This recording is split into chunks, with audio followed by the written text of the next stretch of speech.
Bueno, el economista Javier Milei en la repregunta. Muchísimas gracias, Javier, por estar aquí. No, por favor, es un placer, Luciana. Javier, ayer el gobierno puso mucho foco en el tema dólar, ¿no? En cómo empezar con una flotación administrada, distintas definiciones sobre esto, pero hoy no hubo mucha suerte. El principal ofertante de dólares fue otra vez el Banco Central, que volvió a perder reservas, creo que 140 millones de dólares y 300 durante la semana. ¿Por qué no es tan difícil encontrar esa solución para el tema dólar en la Argentina? Porque muchos de los economistas que vos ves no son parte de la solución, son parte del problema. De hecho, vos hace unos minutos mencionaste el caso de Daniel Heyman, que es quien los asesora, hablando de la restricción externa. ¿Y qué es la restricción externa? La restricción externa es, en el fondo, un exceso de demanda de divisas. ¿Sí? Digamos, en el sentido de que vos querés estimular la actividad económica con gasto público, que lo financiás con emisión monetaria y eso te genera un aumento de las importaciones y en algún momento te quedás sin financiamiento. Sí. Claro, pero eso tiene un supuesto atrás, que es que los precios son fijos. Ajá. Por lo tanto, en realidad, aquellos que afirman o hablan del problema de la restricción externa son parte del problema. Porque en un mercado libre no hay exceso de demanda. Justamente las condiciones de un mercado libre es que justamente se vacía. A ver, no entiendo eso. ¿Un mercado libre cuál sería? ¿Cómo sería si la Argentina tuviera un mercado libre? Y el tipo de cambio sería libre. Entonces, en realidad, la restricción externa existe porque vos restringís el mercado de divisas. Es decir, que vos lo que estás diciendo, que es una pregunta que en algún momento se la plantea otro economista aquí en la remonta, es que hay dólares, pero no circulan libremente porque no hay una libre valoración, un libre precio de ese dólar. Exactamente, digamos, si vos liberaras...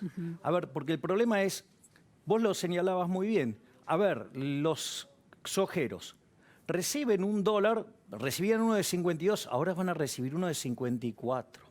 Y el paralelo oscila entre el blue, entre 150 y 153. Entonces, te das cuenta que evidentemente a ese precio nadie va a querer ofrecer y todo el mundo va a querer demandar. Entonces, si a eso vos lo llamás restricción externa, es una cargada. O sea, verdaderamente hay algunos conceptos que deberían ya ser erradicados.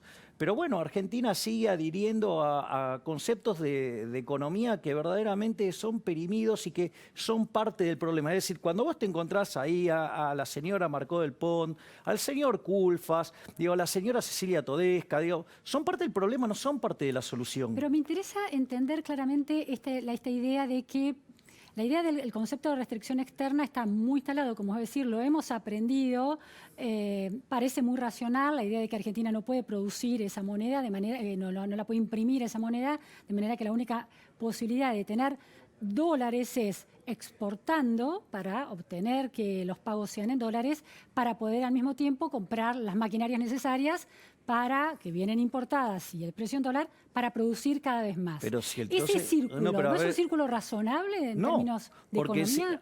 Porque si el problema es que a vos te faltan dólares, ponerle impuestos a las exportaciones es pegarte un tiro en el pie. Es decir, son unos incoherentes. Entonces, el problema no es la restricción externa, sino ponerle impuestos a las exportaciones. En realidad es más complicado. Hay una cuestión mucho más que ya entra en el terreno de la moral. De la moral. Claro, sí. Y esto es un punto no trivial porque los valores morales a los que abraza una sociedad derivan instituciones y esas instituciones impactan sobre el crecimiento. Sí. Entonces, ¿cuál es el problema moral? La realidad es que hay un gasto público desbordado, ¿sí? Digamos, hay una idea, digamos, propia de la barbarie, que es la idea de la justicia social, que, a ver, vamos a ponerlo en estos términos. Suponete que tenés un ingreso de 100. Sí. Alguien gana 80 y alguien gana 20. O sea, porque la distribución es parte misma del proceso de producción. Sí. Entonces, la distribución son dos caras de la misma moneda. ¿qué es lo que pasa? Si vos decís, vamos a redistribuir ingresos para igualar, ¿qué pasa? Si llevas a los dos a 50, el que produce 80 dice, ¿para qué voy a producir 80 si me van a sacar 30? ¿Ok? Digamos, entonces, ¿qué termina pasando? Producís 70, o sea, se cae la producción. Pero los impuestos no son también una manera de... Los impuestos, ¿no es lo una único forma que hace- moral de solidaridad social? No, digo, son absolutamente inmorales, porque digo, justamente los pagás a la fuerza, por eso se llaman impuestos, si no, digo, tendrían otro nombre. Entonces, de hecho, derivan de la esclavitud los impuestos. De hecho, la esclavitud, ¿qué es? Es un impuesto del 100%. Entonces, la otra alternativa es que vos quieras, ¿sí?, igualar a todos, hacia arriba. Ahora, ¿qué pasa? Igualar todos hacia arriba es todos en 80. 80 en este caso sería, en dos individuos sería 160. ¿Cuánto producís? 100. Entonces, ¿cuál es el problema? Es que estás chocando con una situación que estás generando un estímulo de demanda, ya sea o que lo financiás con endeudamiento o que lo financiás con emisión monetaria. Entonces, ¿cuál es el problema? Y el problema tarde o temprano revienta, porque digamos, no lo vas a poder financiar, porque estás viviendo por encima de tus posibilidades, no solo presentes, sino futuras. Entonces, digamos, eso termina estallando. Es decir, por eso Argentina es el máximo defolteador de la historia moderna, digo, lo pasó a Ecuador, es, digamos, un país que desde que tenemos Banco Central le quitamos 13-0 a la moneda, le podríamos quitar un par más, ¿sí? Digamos, destrozamos 5 signos monetarios, tuvimos 2 hiperinflaciones sin guerra. ¿Por qué? Porque siempre el mecanismo es el mismo. ¿Cuál es? Digamos, un intento de generar políticas redistributivas desde el gasto público, lo mencionaste con la señora Marco del Pont, otra persona que es parte del problema, ¿sí? Recordemos que ella fue la inventora del cepo en el segundo gobierno de Cristina Fernández Kirchner, y entonces, en ese, digamos, vos vivís generando un desequilibrio fiscal monstruoso, que la realidad es que cada vez nos hace más pobres. Entonces, ¿qué es lo que pasa? Como después, al generar el desequilibrio fiscal, al no conseguir el financiamiento, financiarlo con emisión monetaria y querer anclar los precios fijando el tipo de cambio, ¿cuál es el problema? Vos generás un desequilibrio monetario porque la oferta termina siendo más grande que la demanda, tenés un impacto en precios que primero arrancan en el dólar y después le siguen los demás. Entonces, ¿qué es lo que pasa? Como no le gusta el efecto, ¿sí?, restringe las libertades individuales para no corregir el desequilibrio macroeconómico. A ver, quiero ir desmenuzando esa respuesta que tiene partes muy interesantes. Una de ellas es esta observación que la justicia social es parte de la barbarie, algo así dijiste. Sí, mira, a ver, ¿qué quiere decir eso? Mira, hay un libro reciente, yo tuve el privilegio de ser comentarista de un nuevo libro de Alberto Venegas Lynch, hijo, que es el máximo exponente de toda la historia argentina del liberalismo y probablemente uno de los máximos exponentes del habla hispana, digo, pero históricamente. Tiene un libro que escribió con Gustavo Peregni que se llama El regreso de la barbarie. O sea, ellos habían hecho uno antes que era Autopsia al socialismo. En este, digamos, se exploran el concepto de, digo, ¿cuál sería la barbarie? ¿No? Digamos, trazando un equivalente con ¿qué? Con el Facundo. ¿No? Civilización.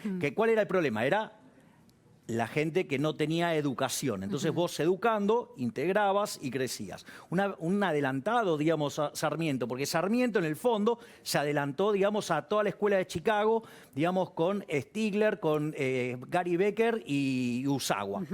Entonces, básicamente, ¿cuál es la nueva barbarie? La nueva barbarie es la justicia social. La justicia social tiene varios problemas. El primero es, yo te hago una pregunta, ¿vos estás a favor del robo? No. ¿Vos estarías a favor de tratar de modo desigual frente a la ley a alguien? No. Bien, la justicia social es justamente eso. ¿Por qué? A ver, porque considera que hay dos individuos, a uno le saca por la fuerza, es un robo, y se lo da a otro, con lo cual los estás tratando de modo desigual frente a la ley. Es decir, y una de las cosas que pasa... Bueno, es construcción de equidad en una sociedad desigual. La equidad todavía es más monstruosa. Pero a ver, ¿por qué? No, pero la equidad es todavía más monstruosa. Te doy un argumento contrario para... No, está bueno, pero está bueno.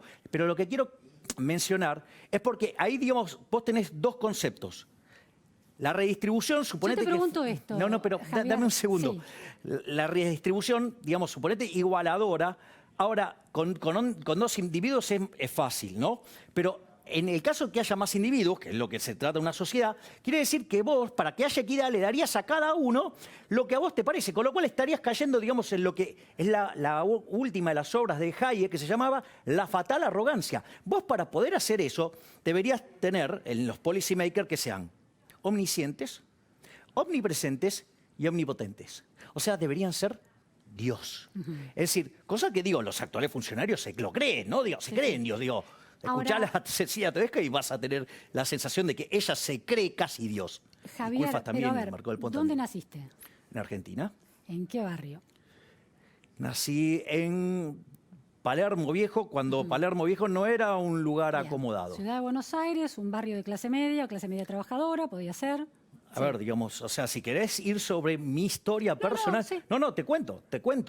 Mi papá trabajaba en un colectivo Bien. y Trabajador. rompiéndose el alma... Bien. Sí, rompiéndose el alma día y noche, trabajando hasta, Bien. digamos, en los feriados, trabajando en Navidad, trabajando en Año Nuevo, ¿sí? Así logró comprarse medio colectivo y después un colectivo y así sucesivamente. O sea, el auténtico sueño americano. Si hubiera aparecido el señor Alberto Fernández y le hubiera, digamos, que desprecia el mérito, le hubiera quitado eso que estaba ganando y, ¿sabes qué? Hubiera quedado estancado permanentemente. Ahora, Javier, un trabajador esforzado de la Ciudad de Buenos Aires, en un barrio de clase media trabajadora, logra concretar sus sueños. Ahora, ¿qué pasaría si este padre nace o si este hijo nace en una villa de emergencia de las más sórdidas, con las condiciones de vida más deplorables que abundan en la Argentina, ¿no? Hay 40 y pico % de pobreza, 41% de pobreza.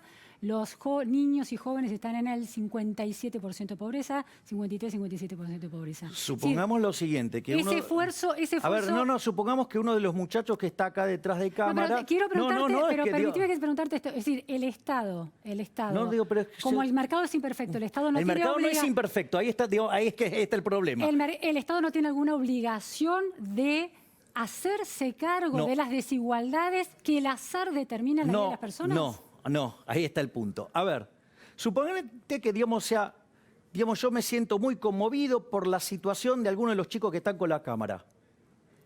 Entonces a mí, digamos, si miro tu situación y me parece profundamente injusta, ¿vos cómo tomarías que yo saque una 9 milímetros, la ponga en tu cabeza y te diga, dame tu dinero, es para hacer caridad con él? No funciona de esa manera. No, es No, una, ¿cómo que no? No hay una violencia y física, sino digamos, un consenso no votado hay en consenso. el Congreso. ¿Dónde está el consenso? A partir de leyes impositivas. Sí, digamos, o sea, claro, es como, digamos, que el Congreso que vote la suba de impuestos, es como que vos vayas a hablar con tu jefe y le pidas que te baje el sueldo. No existe. ¿No existe qué cosa? No existe, digo, que vos vayas a una negociación con tu jefe y le pidas que te baje el sueldo. Digo, cuando los diputados justamente levantan la mano subiendo los impuestos, lo que está diciendo es, digamos, yo voto para que le bajen el impuesto a la gente. O sea, justamente por eso es una democracia fallida. Entonces, lo primero que hay que entender que digamos, hay varias falacias. Digo, a ver, suponete, digo, la igualdad de oportunidades. A mí me gusta el tenis. Me encanta Federer. ¿Cómo crees que me va a ir si yo voy a jugar con Federer? Me va a aniquilar.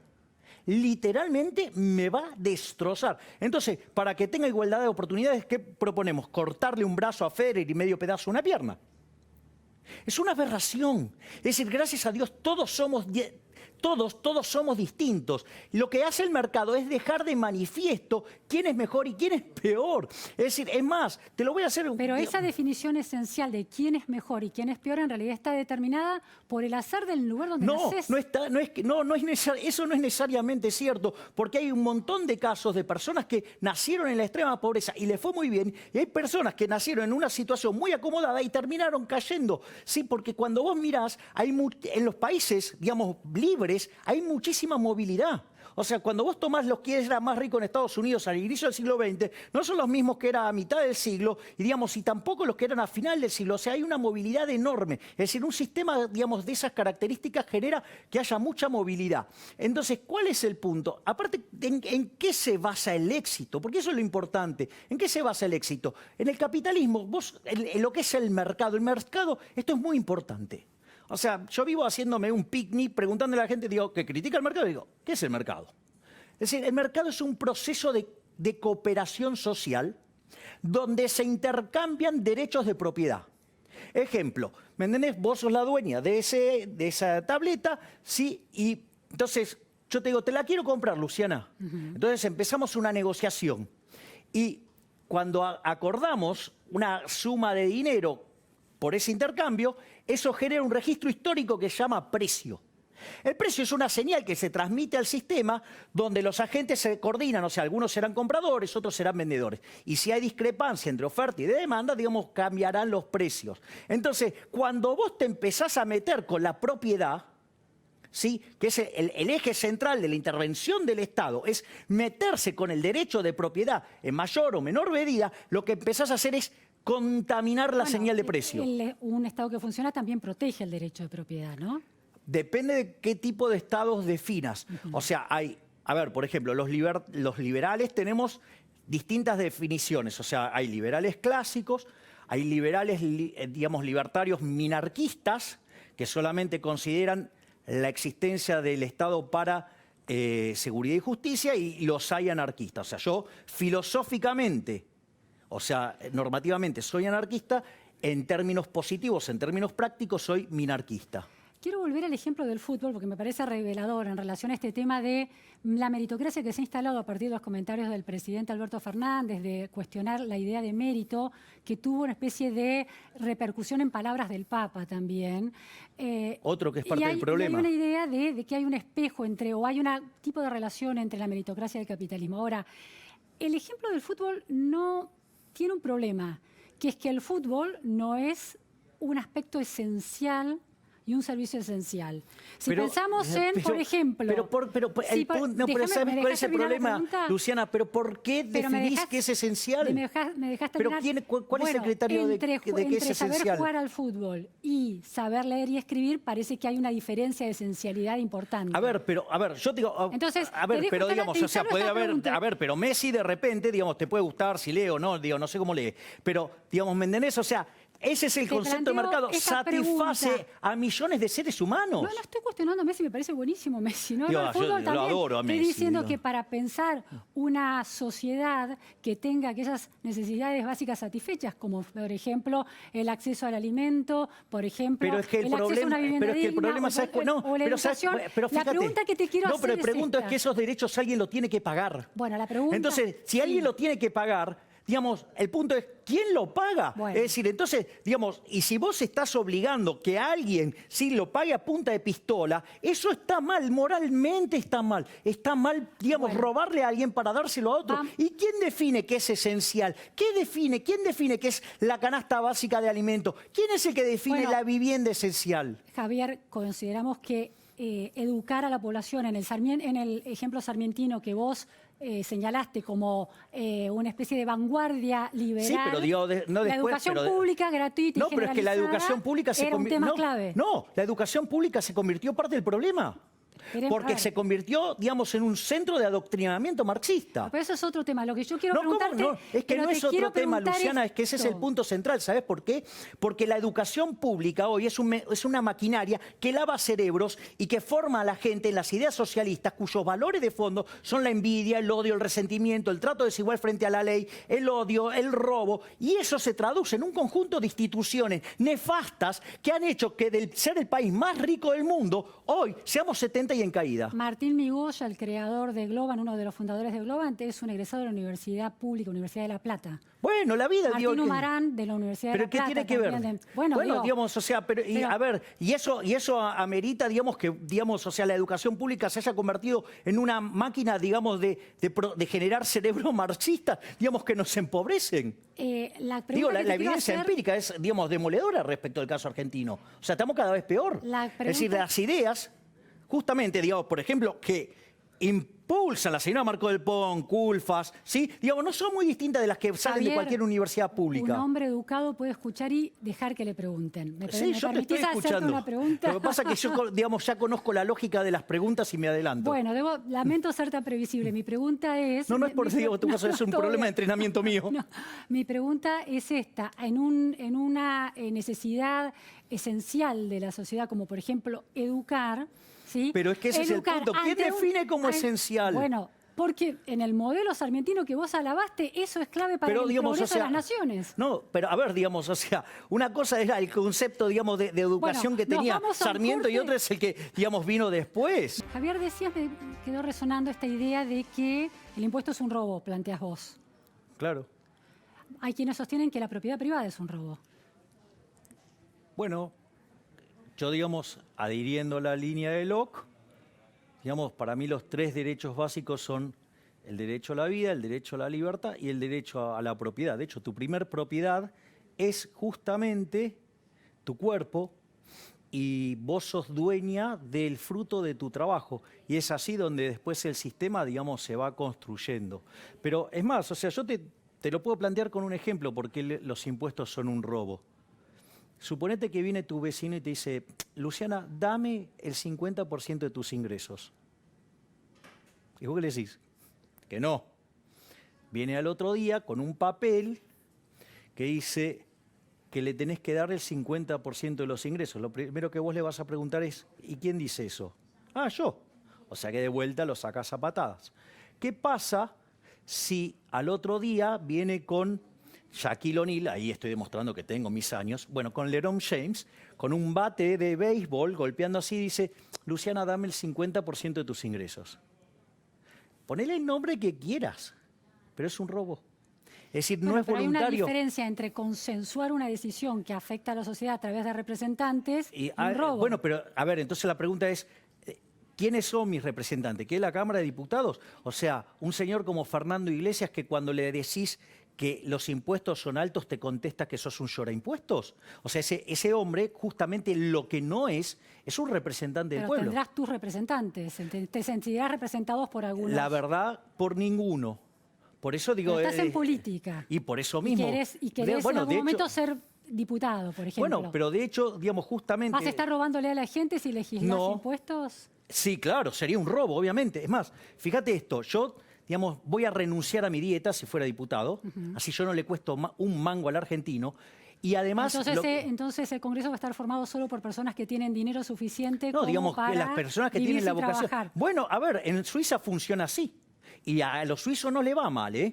Entonces te digo que además, vos sabés que la Cámara del Congreso es Honorable Congreso de la Nación. ¿Sabés por qué? Porque iban ad honorem. Entonces, digo, y además, lo que sí está claro, que yo sí me puedo comprometer de cara a la sociedad, es que jamás en mi vida voy a votar una suba de impuestos. Es decir, antes de hacer eso, prefiero cortarme un brazo. Bien. Vamos a un corte y volvemos con más Javier Milei. Una pregunta, Javier Milei. Gran contradicción. ¿Es una contradicción que los liberales argentinos en general se opongan a la libertad de las mujeres para decidir sobre su propio cuerpo? Por ejemplo, la legalización del aborto. No, porque el liberalismo no solo reconoce 3 derechos, que es el derecho a la vida, y sin la vida no existe ni la libertad ni la propiedad, y porque además... El liberalismo es el respeto irrestricto del proyecto de vida del prójimo. Menos de las mujeres. No, disculpame. Hay una cuestión biológica que tiene que ver con la vida, digamos, o sea, y eso está probado científicamente, arranca en el momento de la concepción. Y como la vida es un continuo, digamos, es un conjunto, si vos querés, cerrado, pero continuo, ¿qué es lo que pasa?